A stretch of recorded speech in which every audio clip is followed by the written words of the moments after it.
এই চারাগুলো মূলত আজকে ডেলিভারি করব। এটা কিন্তু একেবারে এই যে নরমভাবে আছে। এটা কিন্তু লতি কাটা হয়েছে বিগত 2 দিন আগে। আপনি চাইলেই শুকনো জমিতে লতি কচু চাষ করতে পারেন। প্রত্যেকটা গাছের গোড়াতে লতি দেখা যাচ্ছে। আর এই যে বর্তমান গাছের অবস্থা। দেশ ও দেশের বাইরে থেকে যে বাজার আমাদের আজকের ভিডিওটা দেখছেন সকলকে জানাই আন্তরিক শুভেচ্ছা ও অভিনন্দন। প্রিয় দর্শক, দেখতে পাচ্ছেন লতিরাজ কচুর একটা শুকনা জমি। আপনারা যারা মনে করেন কচু চাষ করতে গেলে অবশ্যই ভেজা জমি হতে হয়, ব্যাপারটা কিন্তু মোটেই সেরকম না। আপনি চাইলেই শুকনো জমিতে লতি কচু চাষ করতে পারেন। তার জন্য আপনার জায়গাটা একটু নরম থাকলেই যথেষ্ট। এই যে একটা জমি দেখতে পাচ্ছেন, মাত্র 2 মাস বয়সী একটা জমি। আর ইতিমধ্যে এখান থেকে লতি কাটা হয়েছে, যেটা ইতিপূর্বে আমার আগের ভিডিওগুলো যারা দেখছেন তারা কিন্তু অবশ্যই দেখছেন। আর এই যে বর্তমান গাছের অবস্থা। আর আজকেও বেশ কিছু চারা ডেলিভারি করতেছি। মূলত কেমন জমি থেকে আমরা চারাগুলা ডেলিভারি করতেছি আর গাছগুলার বর্তমান অবস্থাগুলা কি, এই বিষয়টাই কিন্তু আজকের ভিডিওর মাধ্যমে আপনাদের সামনে তুলে ধরব।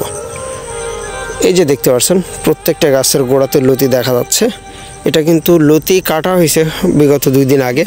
আর তার পরবর্তীতে যে এ সকল লতিগুলো বের হয়েছে, যেগুলো ছোট আছে আকারে, এটা আবার পরবর্তীতে আগামী 1 সপ্তাহ পরে আমরা লতিগুলো কাটবো। আর এই যে বর্তমান জমির অবস্থাটা। আর মূলত আজকে যে সকল চারাগুলো আমরা ডেলিভারি করতেছি সেগুলোও কেমন জমি থেকে চারাগুলো ডেলিভারি করতেছি সব কিছুই আজকে ভিডিওর মাধ্যমে তুলে ধরার জন্য চেষ্টা করব। এই যে দেখেন, এটা হলো যশোরের লতিরাজ কচু।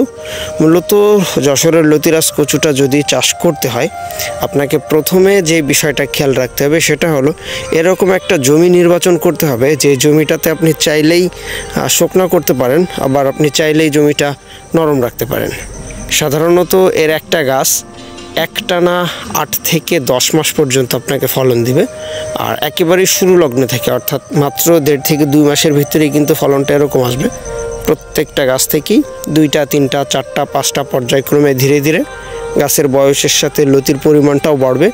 আর এর পরবর্তীতে আপনার পরিচর্যার উপরে নির্ভর করবে লতি চিকন হবে নাকি মোটা হবে। এই যে দেখেন, এটাই হলো আমাদের যশোরের লতিরাজ কচুর জমি। আর বর্তমান সময়টা যেহেতু আপনার ধানগুলা মানে ধানি যে জমিগুলা সেগুলা থেকে ধানটা উঠানো শেষ, অনেক জমি ফাঁকা অবস্থাতে আছে, অনেক জমি আছে কয়েকদিন পরে ফাঁকা হবে। অনেকেই ভাবতেছেন যে এই ধরনের চাষটা শুরু করবেন, আবার অনেকেই ভাবতেছেন আসলে লতি কচু চাষের উপযুক্ত সময়টা কখন। তা যে কোনো সময় মূলত আপনি চাষটা করতে পারেন যদি প্রথমের 1টা থেকে 1.5 মাস পানির একটা ব্যবস্থা আপনি রাখতে পারেন, তাহলে যে কোনো সময় আপনি এই চাষটা শুরু করতে পারেন। আর পানির নিয়মটা আপনাদেরকে বলে দিই, যেহেতু অনেকে আছে যারা একেবারেই নতুন। প্রথমে আপনাকে পানি দিতে হবে আপনার গাছে 12 থেকে 15 দিন 1 থেকে 1.5 ইঞ্চি পানি জমাট বেঁধে থাকবে সেরকম একটা অবস্থা। আর ওই পানিটা 10 থেকে 12 দিন রাখার পর আপনার গাছের পানিটা শুকনা করতে হবে, অর্থাৎ গাছের তলাটা বের করে দিতে হবে, মাটি শুকায় যাবে এরকমভাবে পুরোটা। আর এই শুকনা করার পরে পরবর্তীতে 4 থেকে 5 দিন ওইভাবে রাখবেন।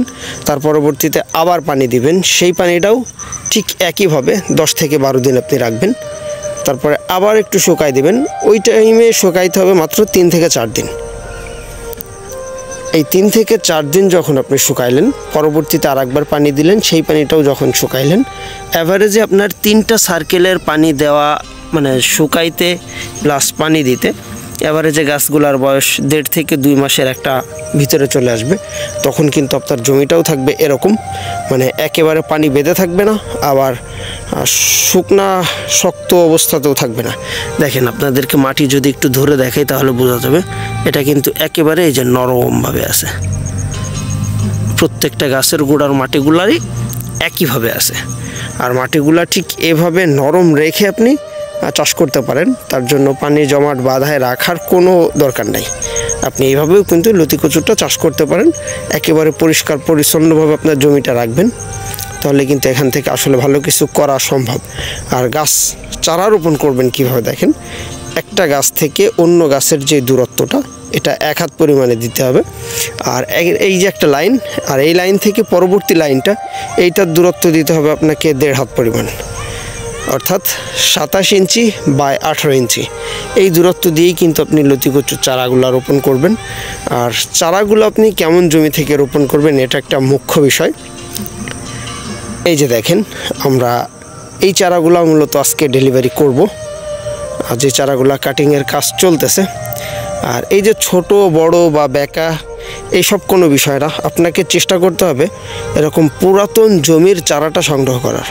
পুরাতন জমি বলতে যেই মাতৃ গাছের চারাটা আপনি সংগ্রহ করতেছেন এই মাতৃ গাছের বয়সটা 10 মাস প্লাস আছে কিনা, 8 থেকে 10 মাস প্লাস যে সকল গাছ আছে সে সকল গাছের যেই চারাগুলো সেইগুলো আপনাকে সংগ্রহ করতে হবে।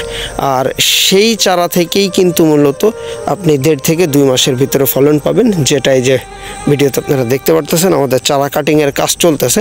আর এই সকল চারাগুলোই মূলত আমরা ডেলিভারি করব আজকে। এই যে দেখেন এভাবে মোটামুটি সুন্দরবন কুরিয়ার পর্যন্ত চলে যাবে এই সাইজের চারাগুলা। এটাই হলো যশোরের লতিরাজ কচুর নতুন চারা, পুরাতন জমির নতুন চারা। এই চারাগুলো আমরা সমগ্র বাংলাদেশে এখন ডেলিভারি করতেছি মাত্র 2 টাকা পিসেই। আপনি চাইলেই কিন্তু খুব সহজেই সংগ্রহ করতে পারেন। প্রিয় দর্শক, এই যে দেখেন আপনার চারার বয়সটা যখন আপনি রোপণ করবেন এরকম ছোট অবস্থাতে থাকবে 1 মাস 1.5 মাস আশেপাশে, তখন অনেকেরই মনে হতে পারে যে আসলে কি এটা লতি আসবে কিনা। কিন্তু দেখেন এত ছোট ছোট চারা, তারপরেও কিন্তু এই চারাগুলা থেকে আপনার যখন গাছের বয়স 1.5 থেকে 2 মাস হবে তখনও কিন্তু আপনি এই ছোটো গাছ থেকেই লতি পাবেন। তার একটা জলযন্ত্র প্রমাণ এই যে দেখেন, এই যে একটা দেখা যাচ্ছে একটা ছোট গাছ, এইখান থেকে দেখেন এই একটা ছোট গাছ দেখেন, এটার গোড়া থেকেও লতি, এটার গোড়া থেকে এই যে লতি, এটার গোড়া থেকেও লতি, এটার গোড়া থেকেও। তা লতিরাজের চারা ছোট বা বড় এটা আসলেই কোনো বিষয় না, যদি আপনি মাতৃগাছের বয়সটা 10 মাস 11 মাস দেখে মাতৃগাছটা নিতে পারেন। আর এই সকল চারাগুলোই মূলত আমরা ডেলিভারি করতেছি। এই যে দেখেন এটার গোড়া থেকেও 3টা 4টা লতি। এটা হলো যশোরের লতিরাজের একটা অন্যতম বৈশিষ্ট্য।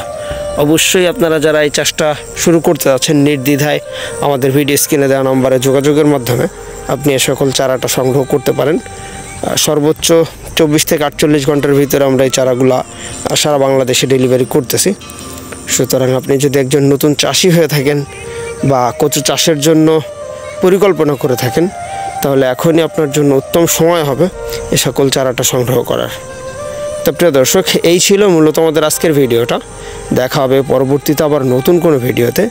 সে পর্যন্ত সবাই ভালো থাকবেন, সুস্থ থাকবেন। আল্লাহ হাফেজ।